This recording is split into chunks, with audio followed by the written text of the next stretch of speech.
Hey, what's going on you guys? Frank back, and in today's video we have another action figure retrospective video. As you can tell by the title, or the thumbnail, or the gameplay in the background, or the background of the actual set here, we're going to be going over action figures from the Batman Arkham franchise. I know in the last video I made it clear my love for Spider-Man. I love the Spider-Man video games, however, I don't know if it's based on just nostalgia or the fact that I do genuinely enjoy the video games more, but I will still always say that the Batman Arkham games are my go-to as far as superhero games go, especially Batman Arkham City. I think that's my favorite video game of all time. I've definitely beaten that video game more than any other video game in my collection, so I think it's going to be really fun to just kind of sit down, look at the collection we got. We're going to go game by game based on whatever action figure it is, so without any further ado, let's get into what we got, starting off with Batman Arkham Asylum. We're going to go with the biggest action figure that we have in this whole collection, and also the most recent action figure in this collection. Here we have, he's too big to even fit in frame here, but here we have the McFarlane Toys Titan Joker. I'm gonna move the camera just a little bit so you can get a nice view of this guy. I mean, he's a really nice action figure. It's just kind of up to whether or not you like Titan Joker. For me, I think it's a cool looking figure. This was actually a gift from my girlfriend. It's a cool looking figure. It's just the boss fight in Arkham Asylum was not that great. Like, looking back, I know people like to say how good Arkham Asylum is. To me, I'm gonna say it's probably my least favorite game. Yeah, he'll stand like that. I'm gonna say Arkham Asylum is actually my least favorite game in the whole franchise. I know it's dated, I know it's the first one and everything, but really, the only reasons for me to go back to that game are Scarecrow and Killer Croc, but other than that, I'd rather play City, Origins, or Arkham Knight. The combat's a little clunky, it's just very dated. The atmosphere is great. That's the one thing people are always going to say about that game, is how good the atmosphere is, but for me, that only goes so far when all the other games in the trilogy are so good. Moving on to the next Arkham Asylum figure we got Victor Zsasz. This guy's actually really cool because he is, I think, the only Zsasz figure to date. This guy was made by DC Collectibles, or DC Direct, when they were making their Arkham Asylum wave of figures. In Arkham Asylum, the cast of villains is a lot smaller, but DC Direct got a decent amount of those characters done. Zsasz is a little pre-posed. He's kind of dated, but I mean, he still looks cool. You can see the tally marks in him. He's got like actual, not like metal chain, but chain nonetheless. And I mean, he was cool in Arkham Asylum. I definitely prefer his involvement in Arkham City more. He had a really great side mission in Arkham City where you're tracking the phone calls and eventually find him and you get his whole backstory. Yeah, definitely surprised, especially with like McFarlane, the type of characters he likes to make. I'm definitely surprised we haven't gotten a redo of Zsasz, maybe sometime down the line, but as is, I think it's really cool to have the only version of this character. And actually, that is all we do have for Batman Arkham Asylum as far as action figures go, so moving right on to Arkham City. We got this guy. We got a Mattel figure here, so as you can see, we have a Mattel figure, a McFarlane figure, and a DC Direct figure. I put all these guys on the same shelf. I think they look great together, but yeah, this was from the Batman Legacy line. It was a set of 2 packs that they did for Batman Arkham City. I mean, for the time, even for right now, this guy, the articulation's not great, obviously. He still has like the DCUC type articulation, so he's got like this weird crotch pit. Everything is like single joint and everything, but sculpt-wise, he looks good. I don't know if you guys can see if it'll focus in. Yeah, there we go. Focus in there to like the texture of the suit and everything. It looks really nice. Gloves look great. I mean, head sculpt like that looks like Batman. That looks like Batman from the Arkham games, right? Still can see like where the cowl meets the cape and everything. Yeah, I mean, for Mattel, that they get criticized a lot for using like the same sculpts just with different paint. The whole Arkham City line they did was all unique. I also think it's cool that with this Batman figure, they did re-release him a few times. There's this black version, and then there's also like a navy blue version that comes with Catwoman. And then I think the coolest one is there is a like 1970s sort of Neil Adams inspired version, where they replace this with the oval symbol, and it actually comes with a DLC code for the skin in Arkham City. No, I think that figure was like a pre-order bonus at Toys R Us. So if you pre-ordered Arkham City at Toys R Us, you'd get the figure for free, which is really cool. You know, companies don't really do that stuff anymore nowadays. But moving on to another Mattel figure, we have the Robin this is from the same line. He also came in a 2-pack with another figure we'll see a little bit later. I'd say of all of Robin's looks in the Arkham games, this is probably my favorite. He is also in Arkham City, like, of all the people to play as, he's one of my favorites. I just love how he moves. His moveset's really quick. It's like the perfect mix between Batman and Nightwing, but yes, he's wearing the hood. This is before they butchered my boy in Arkham Knight and made him bald. I know everyone hates the bald look for Tim Drake Robin. I'm with you, but as long as he's wearing this hood, I think he looks super cool. I mean, he's got the same dated articulation, everything. He doesn't have an ab crunch either, but the sculpt work on these guys, especially for Mattel DC figures, is super nice. I mean, he looks great next to Batman here. I mean, like, yeah, all 4 of these figures are from different companies. They all fit in together, so.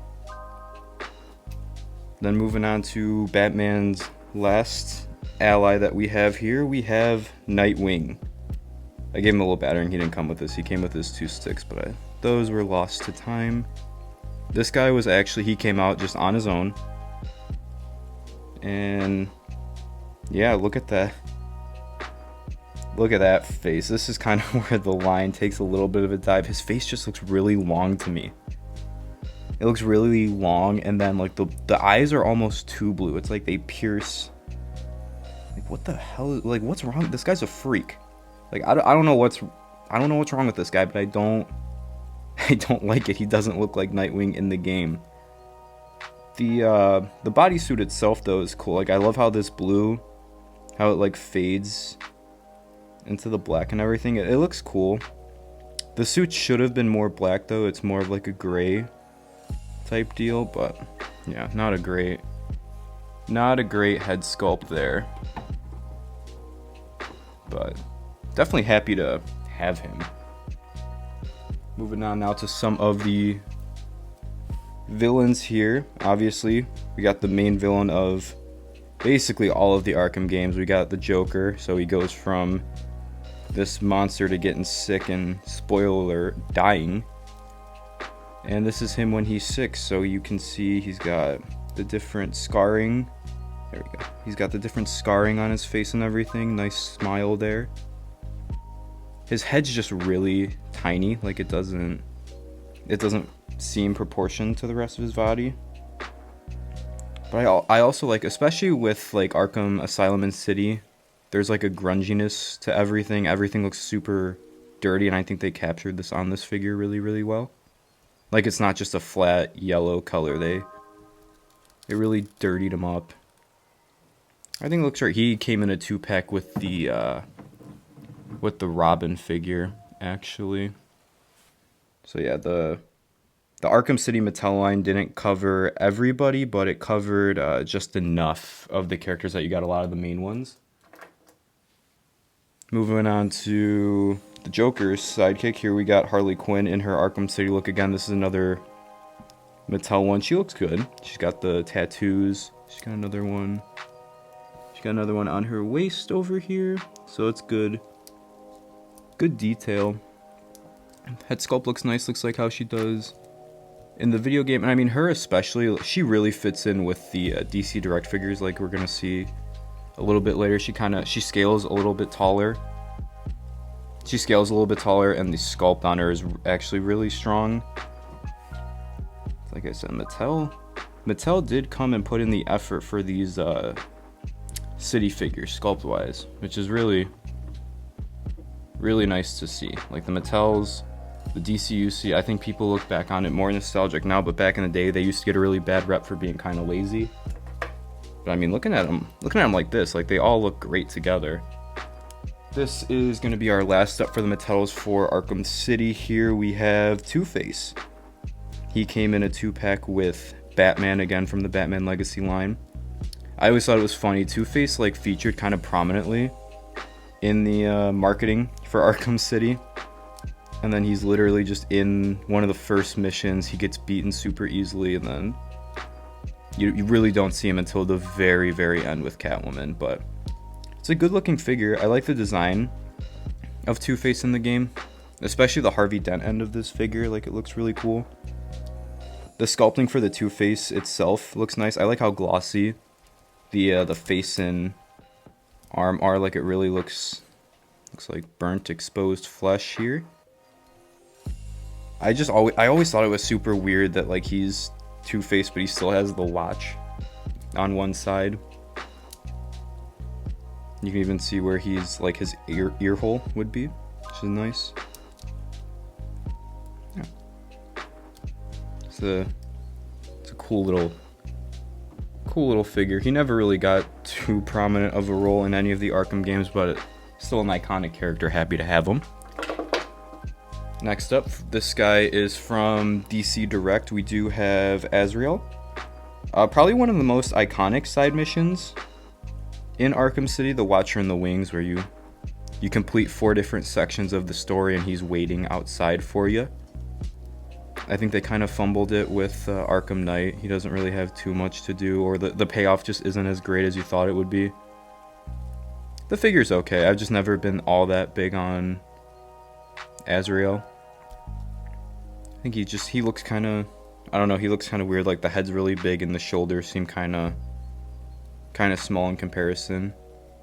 He's got a nice cape though. I like these things. He's got like a little super stiff. He's got like predator blades on his arm there.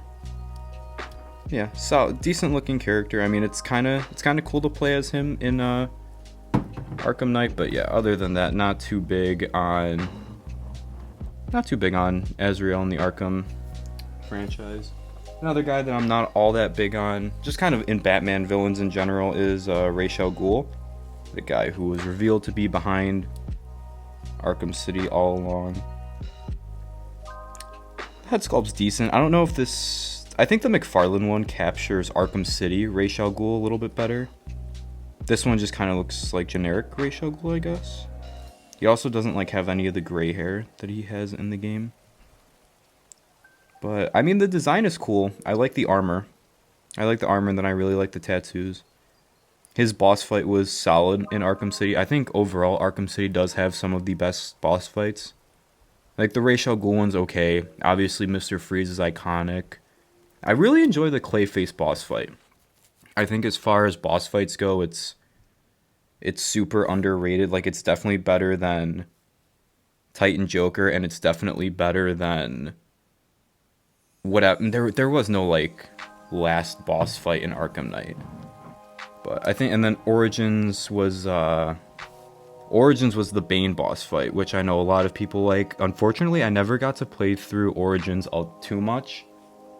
I think the most played one I have is City, and then it's like a debate between Asylum and Knight. And then Origins, I think I've only beaten once.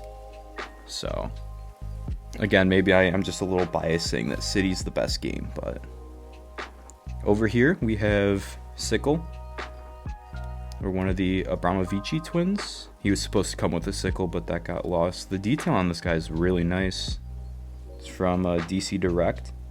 So he comes with all the sculpt and paint that you would expect from him. Again, he looks like all these figures, they're all from like different companies and stuff, but they all look so dirty, I guess, in a way. Look at his feet there.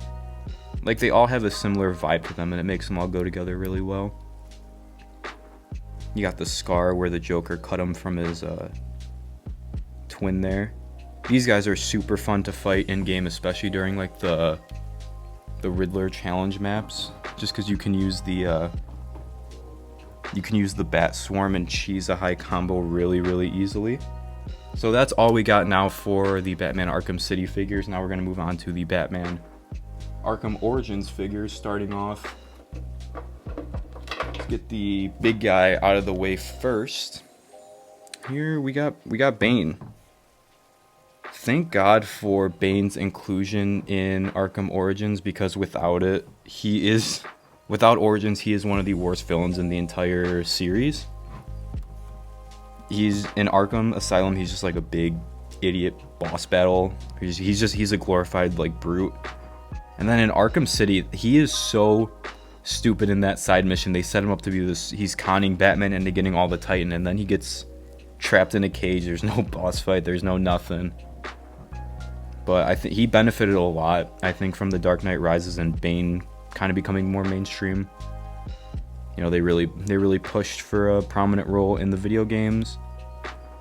And yeah, I think they do him justice in Arkham Origins. Now this figure, he looks really nice, but he's a victim of DC Collectibles or DC Direct's weak joints. So I think like the knee, I had to glue back in the knee. I had to glue the leg back into the socket. Because for whatever reason, like if you break some of these things, like you'll see the joints are made out of like a clear plastic for whatever reason. And I mean, these figures feel kind of brittle as is. So, but I mean, just standing there on the shelf, he looks really good. So throw him back there. Moving on here, we got a Mattel one. Speaking of villains that got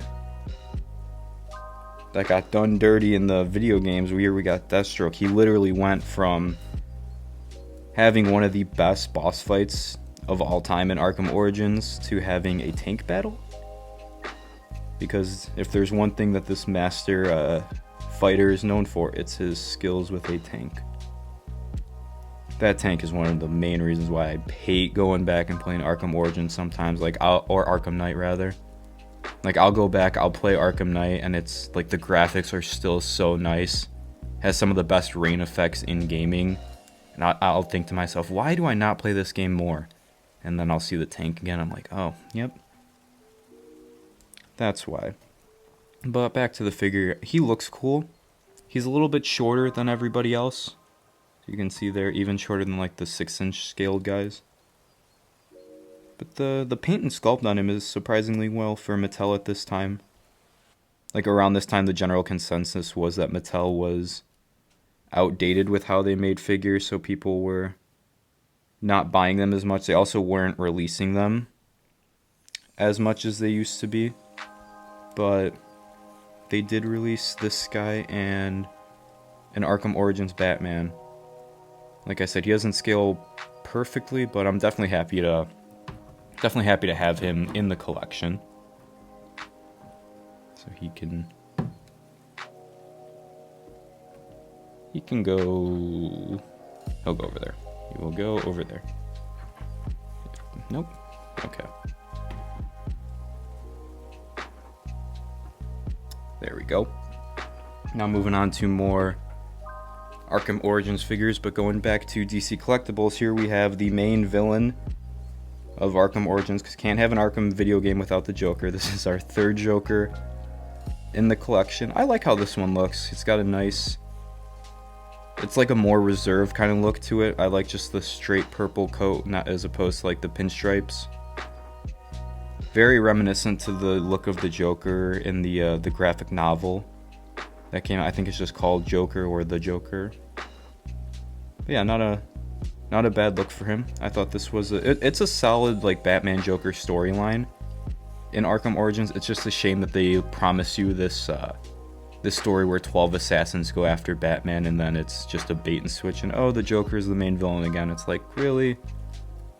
Like, you had me, you gave me an interesting concept, and then you just kind of took it away. Moving on, last Arkham Origins figure that we do have here. Poor Black Mask. If there's one guy in Arkham that can't catch a break, it is Black Mask. He's not in Arkham Asylum at all. In Arkham City, you can see him at the beginning of the game getting beat up by some Tiger Guards. And then in Arkham Origins, you think he's the main villain. He gets swapped out for the Joker right away. I think they give him like a side mission where you just beat him up at the church and like that's it. And then in Arkham Knight, he just dies.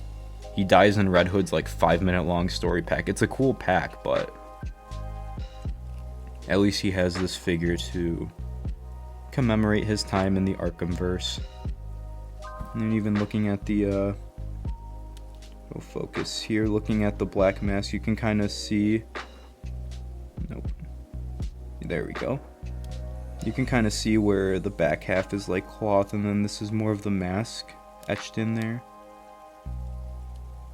And then the eyes are like recessed in there. It looks really cool. Great sculpt on these DC Direct figures. Like, DC Direct was a company growing up, I hated them just because I was more so played with toys. But now that I'm just like putting them on the shelf and displaying them and doing whatever, I do have like a new appreciation for DC Direct. Now moving on to figures from Arkham Knight, still sticking with DC Direct because at this point Mattel was not making anything. We have the Scarecrow. It's not 100% accurate to the video game. Like, the mask is not correct at all, I don't think. And then these tanks weren't there, and he should have like different shit around him. Still a really cool looking action figure though. Like, he looks creepy. I do prefer the Arkham Asylum look of Scarecrow, but I mean, an Arkham Scarecrow is an Arkham Scarecrow. He still has the like Freddy Krueger syringes on his finger. One of mine's missing. He's also missing one of the gas mask things. And yeah, the face on this guy just isn't too accurate at all. But I mean, he still looks cool. I really like the knee brace on it. That's such a cool detail, and it bends with the articulation. This is also at a point in time where DC Collectibles was giving their figures more articulation. Yeah, I think he looks really solid.